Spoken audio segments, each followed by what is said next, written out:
Good morning প্রিয় শিক্ষার্থীরা, তোমরা সবাই কেমন আছো? আশা করি ভালো আছো এবং তোমরা তোমাদের পড়াশোনা ঠিকভাবে চালিয়ে যাচ্ছ। প্রিয় শিক্ষার্থীরা, আজকে আমি গতিবিদ্যা অধ্যায়ের উপর আরও একটি ক্লাস নিব। আজকেও কিছু গাণিতিক সমস্যা নিয়ে আলোচনা করব। এর আগে কিছু গাণিতিক সমস্যা নিয়ে আলোচনা করেছিলাম, সেগুলো তোমরা আশা করি ভালোভাবে সেগুলো শিখেছো। তোমরা জানো যে গাণিতিক সমস্যা সমাধান করতে হলে তোমাদের সূত্রগুলো অবশ্যই মুখস্থ করতে হয়, তাই না? এবং তোমরা ইতিমধ্যে সূত্রগুলো মুখস্থ করেছো, এ আশা রাখছি। ঠিক আছে, আমরা শুরু করছি আমাদের গাণিতিক সমস্যার সমাধান। এখানে একটু খেয়াল করো প্রিয় শিক্ষার্থীরা, এখানে একটু উদ্দীপক দেওয়া আছে। উদ্দীপকটি ভালোভাবে বোঝার চেষ্টা করো যে কি দেওয়া আছে উদ্দীপকে। হ্যাঁ, উদ্দীপকে কি দেওয়া আছে সেটি একটু দেখো।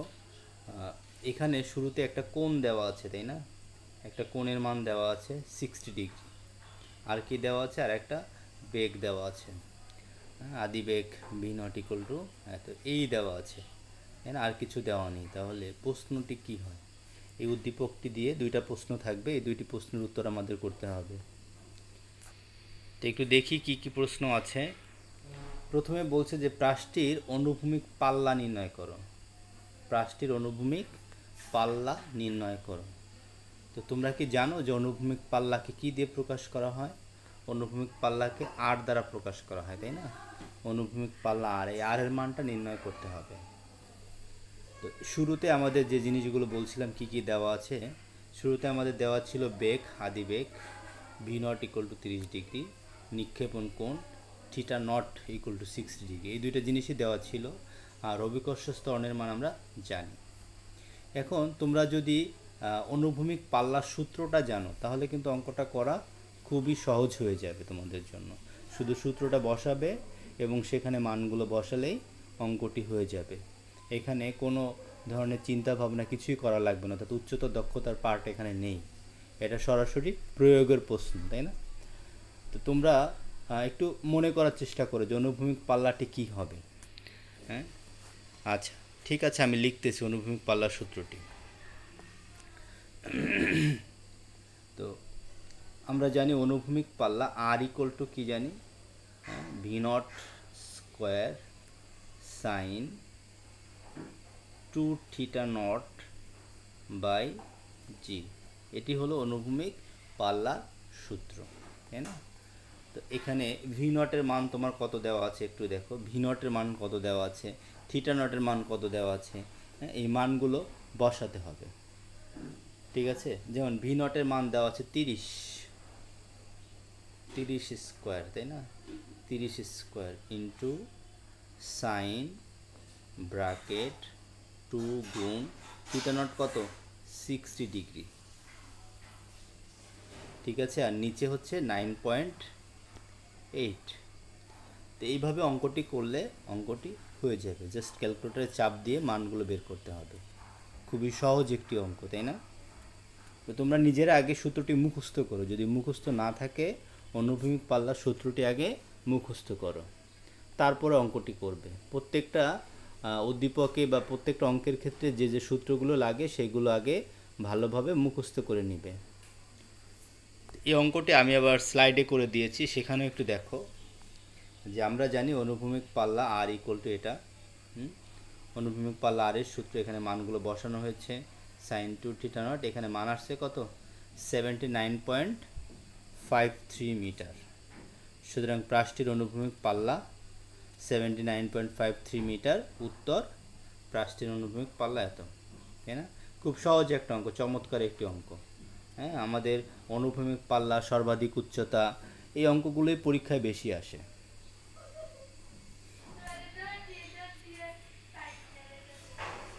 আচ্ছা, দ্বিতীয় প্রশ্নটি কি আছে একটু দেখো।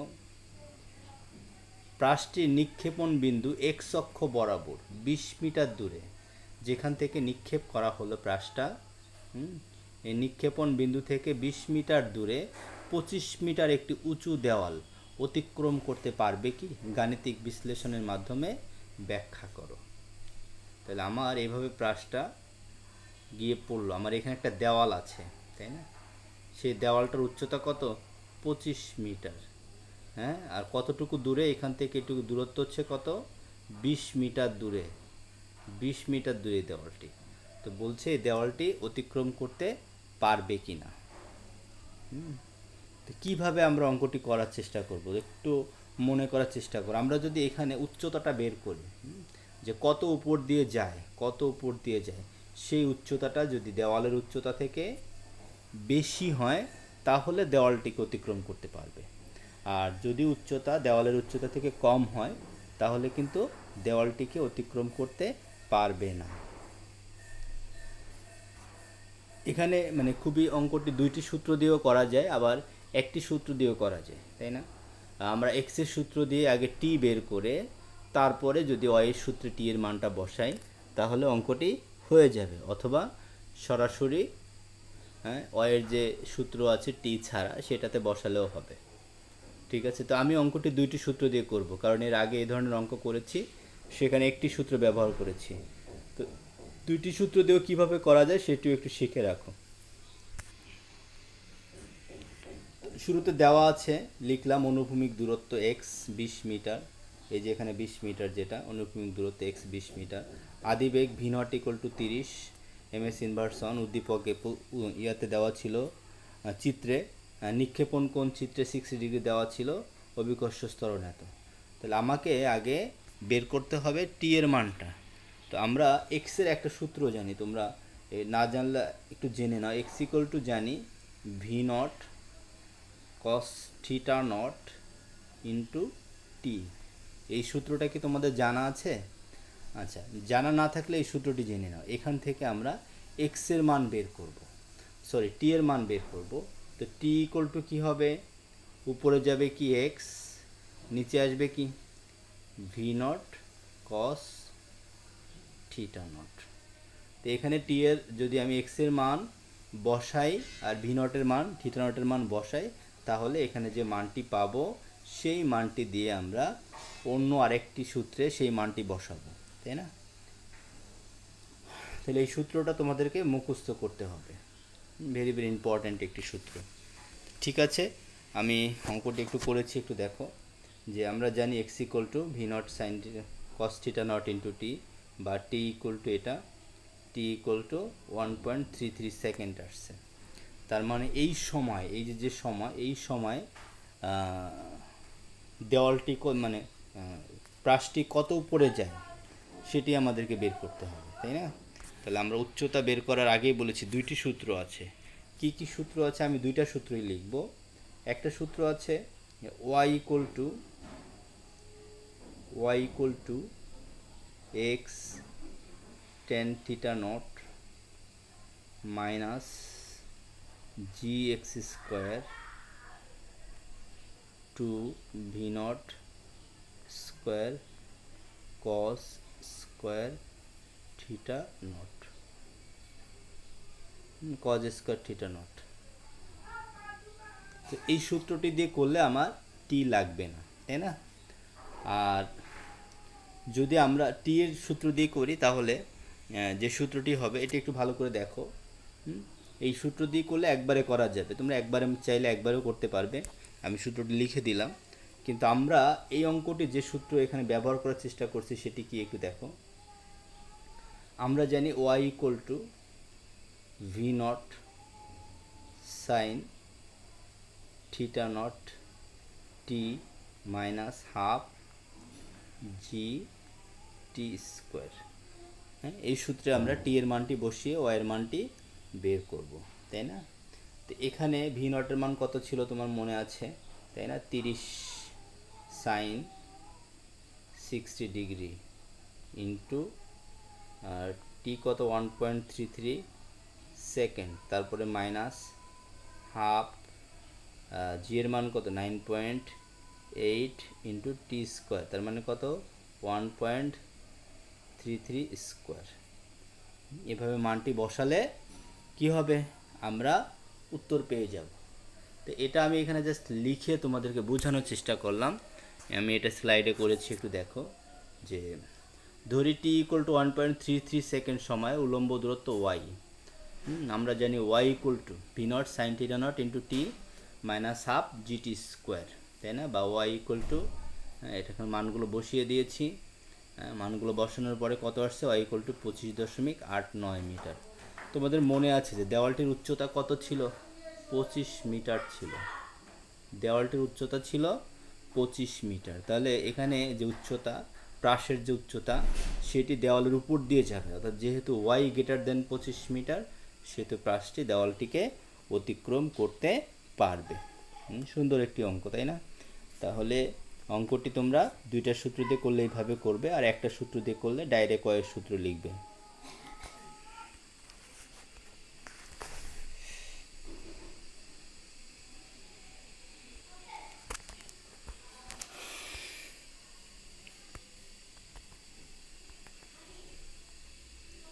আচ্ছা, এখানে একটু উদ্দীপক আছে, একটু খেয়াল করো। ভারত বনাম বাংলাদেশের ক্রিকেট ম্যাচে ব্যাটসম্যান বিরাট কোহলির দিকে সাকিব আল হাসান বল করলেন। বিরাট কোহলির দিকে বল করলেন Shakib Al Hasan. 20 metre per second বেগে 30 ডিগ্রি কোণে ব্যাটসম্যান বলটিকে আঘাত করলো। ব্যাটসম্যান হতে 60 মিটার দূরে থাকা রুবেল এত বেগে বলটিকে ক্যাচ ধরার জন্য অগ্রসর হলো। তাহলে এখানে তিনজন প্লেয়ারের কথা বলা হয়েছে, বিরাট কোহলি, সাকিব আল হাসান, রুবেল, তাই না? তো বিরাট কোহলি বলটিকে মারছে 20 মিটার পার সেকেন্ড বেগে 30 ডিগ্রি কোণে, বলটিকে আঘাত করছে ব্যাটসম্যান, এবং ব্যাটসম্যান থেকে 60 মিটার দূরে রুবেল আছে। কত মিটার দূরে? 60 মিটার দূরে থাকে রুবেল এত বেগে দৌড়ে বলটিকে ক্যাচ ধরার জন্য অগ্রসর হলো। তাহলে উদ্দীপকের মানগুলো আমরা দেখলাম যে কি কি মান দেওয়া আছে, তাই না? এখন এটা থেকে কি প্রশ্ন হতে পারে একটু খেয়াল করো। এখানে প্রথম প্রশ্ন আছে, বলটি কত সময় শূন্যে অবস্থান করবে? বলটি কত সময় শূন্যে অবস্থান করবে, তাই না? তো শূন্যে অবস্থান করবে বলতে কি সময় এটা? উত্থানকাল না পতনকাল না কোনটা? এটা হলো বিচরণকাল বা উড্ডয়নকাল। এই বিচরণকালকে আমরা টি দিয়ে প্রকাশ করে থাকি, তাই না? তো আমাদের বড় হাতের টি অর্থাৎ বিচরণকালটি বের করতে হবে। তোমরা এই সূত্রটা অনেকবার ব্যবহার করেছো, অনেক জায়গায় জানো। আবার একটু চিন্তা করো যে তাহলে আমাদের এখানে দেওয়া আছে আদিবেগ লিখলাম, নিক্ষেপণ কোণ 30 ডিগ্রি লিখলাম, অভিকর্ষ স্তরণ আমরা জানি 9.8, বিচরণকাল টি ইকুয়াল টু হট। আচ্ছা, তাহলে বলটি কত সময় শূন্য থাকবে? সূত্রটি কি হবে একটু মনে করো, আমি লিখছি, দেখো। আমরা জানি t equal to 2v0 sine theta naught by g. এটা হলো সূত্র। তো এখানে যদি তোমরা মানগুলো বসায় দাও, ভি নটের মান, সাইন থিটা নটের মান, জি এর মান বসায় দাও, তাহলে রেজাল্ট পেয়ে যাবে, তাই না? খুব সহজ একটি সূত্র, এই সূত্র দিয়ে আমাদের অঙ্কটি করতে হবে। আর যদি এখানে 2 না থাকে তাহলে একটা হবে উত্থানকাল আর একটা হবে পতনকাল, ঠিক আছে? ওকে, আমরা দেখো অঙ্কটি করেছি। আমরা জানি বিচরণকাল t equal to 2v0 sine theta naught by g. এখানে ভি নটের মান 20 সাইন 30 ডিগ্রি, 2.04 সেকেন্ড পর্যন্ত সে শূন্যে থাকবে। 2.04 সেকেন্ড পর্যন্ত শূন্যে অবস্থান করবে। খুবই সহজ। তাহলে আমাদের দেখা যাচ্ছে যে প্রয়োগের যে প্রশ্নগুলো থাকে বা প্রয়োগের যে অঙ্কগুলো থাকে সেগুলো আসলে খুবই সহজ থাকে, তাই না? এগুলো অতটা কঠিন নয়। আচ্ছা, তাহলে তোমরা অঙ্কটি বুঝলে। এরপরে দেখো যে বলছে রুবেলের পক্ষে ক্যাচটি ধরা সম্ভব কিনা, তাই না? গাণিতিক বিশ্লেষণের মাধ্যমে ব্যাখ্যা করো। তাহলে আমাদের এই প্রশ্নের উত্তরটি ব্যাখ্যা করতে হলে কি কি বিষয় নজর দেওয়া দরকার বা কি কি বিষয় চিন্তা করা দরকার, যদি তোমরা মাঠে খেলা দেখে থাকো তাহলে বুঝতে পারবে যে একজন ক্যাচ যে ধরবে তাকে সামনের দিকে দৌড়ায় যেতে হবে, যেখানে বলটি পড়বে, বলটি ভূমিতে পড়ার আগেই তাকে সেখানে যেতে হবে। তাহলে শুরুতে আমাকে বের করতে হবে যে বলটি কত সময় শূন্যে থাকবে, আর বলটি কোথায় গিয়ে পড়লো, এই দুইটা জিনিস আগে বের করতে হবে, তাই না? যেখানে গিয়ে পড়লো রুবেল থেকে ওই জায়গাটার দূরত্ব কতটুকু সেটা বের করতে হবে। আর রুবেলের যে বেগ আছে সেই বেগে রুবেল শূন্যে যত সময় ছিল তার আগে ওইখানে পৌঁছাতে পারবে কিনা ওই সময়ের মধ্যে, এই বিষয়গুলো বের করতে হবে। হ্যাঁ, তাহলে যে বিষয়গুলো আমি বললাম তোমরা একটু বিষয়গুলো খেয়াল করো। তাহলে শুরুতে দেওয়া আছে আদিবেগ, নিক্ষেপণ কোণ, অভিকর্ষ ত্বরণ জি ইকুয়াল টু 9.8, অনুভূমিক পাল্লা আর, অনুভূমিক পাল্লা equal to R equal to হট কেন? ওই যে বললাম যেখানে গিয়ে বলটি পড়বে ওই দূরত্বটা হলো অনুভূমিক পাল্লা। আমার যদি মাঠের সীমানা এখান থেকে হয় তো এখানে যেখান থেকে বলটি পড়বে এটা হলো অনুভূমিক পাল্লা। আর রুবেল কত দূরে ছিল সেখান থেকে হয়তো তাকে এই পর্যন্ত দৌড়ে আসতে হবে, তাই না? তো এই বিষয়গুলো দেখি আমরা। এখানে আমরা অনুভূমিক পাল্লা বের করেছি, আমরা জানি R equal to v naught square sine 2 theta naught by g. এখানে 35.535 মিটার, অর্থাৎ বলটি পড়বে ব্যাটসম্যান থেকে 35.35 মিটার দূরে, ঠিক আছে? আর এখানে রুবেল ছিল কত, 60 মিটার দূরে। তাহলে রুবেলকে বলটি ধরার জন্য দৌড়ে আসতে হবে কত, 60 বিয়োগ 35.535, এটা বিয়োগ করলে যতটুকু হয় অতটুকু পথ রুবেলকে দৌড়ে আসতে হবে, ঠিক আছে? তো দৌড়ে আসতে হবে কত সময়ের মধ্যে, বলটি কত সময় শূন্য ছিল মনে আছে, যে 2.04 সেকেন্ড পর্যন্ত শূন্য ছিল, এই সময়ের মধ্যে রুবেলকে ওইখানে আসতে হবে। আর রুবেলের বেগ তো এখানে দেওয়াই আছে, হ্যাঁ, 8 মিটার পার সেকেন্ড। তা আমরা দেখি রুবেল আসলে ওই সময়ের মধ্যে আসতে পারে কি না। হ্যাঁ, এরপরে কি বলা হয়েছে যে বলটি তার নিক্ষেপণ বিন্দু থেকে এত মিটার দূরে গিয়ে মাটিতে পড়বে। উদ্দীপক অনুসারে বলটির নিক্ষেপণ বিন্দুতে রুবেলের দূরত্ব কত, 60 মিটার। আর বিচরণকাল দেওয়া আছে 2.04 সেকেন্ড। সুতরাং এই 2.04 সেকেন্ড সময়ে 24.65 মিটার দূরত্ব অতিক্রম করতে পারলেই রুবেল ক্যাচটি ধরতে পারবে। সুন্দরভাবে এখানে বুঝিয়ে দেওয়া হয়েছে, তাই না?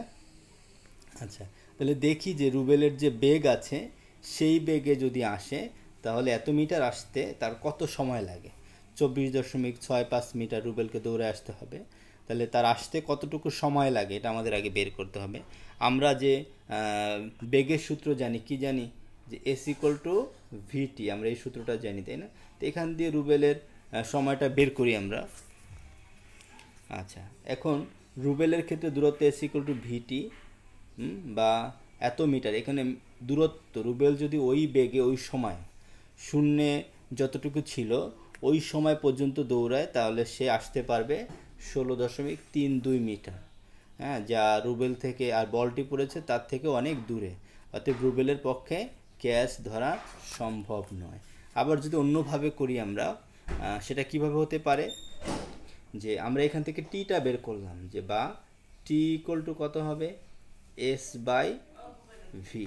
তো এখানে এস এর মান কত বসাবো, 24.65 বসালাম, 65, আর নিচে আমি টি ইকুয়াল টু উপরে হবে কত, 24.65, আর নিচে কত, বেগ হচ্ছে কত, 8। আমরা যদি এখানে সময়টা বের করি দেখা যাবে ওই 2.04 থেকে অনেক বেশি, তাই না? আমরা এই প্রশ্নের উত্তরটি সময় বের করেও দিতে পারি। প্রিয় শিক্ষার্থীরা, তোমরা এই ধরনের যে প্রশ্নগুলো আমরা হয়তো একটা দুইটা করে করিয়ে দিলাম, এগুলো তোমাদের বইয়ে অনেক আছে, এই ধরনের প্রশ্নগুলো বাসায় প্র্যাকটিস করবে। হ্যাঁ, এই ধরনের প্রশ্ন যদি বেশি বেশি প্র্যাকটিস করো তাহলে সৃজনশীল বুঝতে তোমাদের সুবিধা হবে, তাহলে রুবেলের পক্ষে ক্যাচ ধরা সম্ভব নয়। তো আজকে আমাদের আলোচনা এই পর্যন্তই থাকবে। আমরা আজকেও দুটো সৃজনশীল আলোচনা করলাম, হ্যাঁ, এখানে খুবই সুন্দর দুটো সৃজনশীল ছিল। এগুলো তোমাদের আশা করি বুঝতে কোনো সমস্যা হয়নি। তারপরেও যদি বুঝতে সমস্যা হয়, হ্যাঁ, ভালো করে বই পড়বে, সূত্রগুলো জানবে, তারপরেও সমস্যা হলে আমার সাথে যোগাযোগ করবে, তাই না? ফোনে যোগাযোগ করবে। ঠিক আছে প্রিয় শিক্ষার্থীরা, তোমরা সবাই ভালো থাকো, সুস্থ থাকো, এবং তোমরা তোমাদের সময় কোনোভাবেই নষ্ট করবে না। বাসায় যতটুকু সময় থাকো, যতটুকু সম্ভব হয়, হ্যাঁ, তোমরা তোমাদের পড়াশোনা চালিয়ে যাবে। হ্যাঁ, ঠিক আছে, ধন্যবাদ সবাইকে।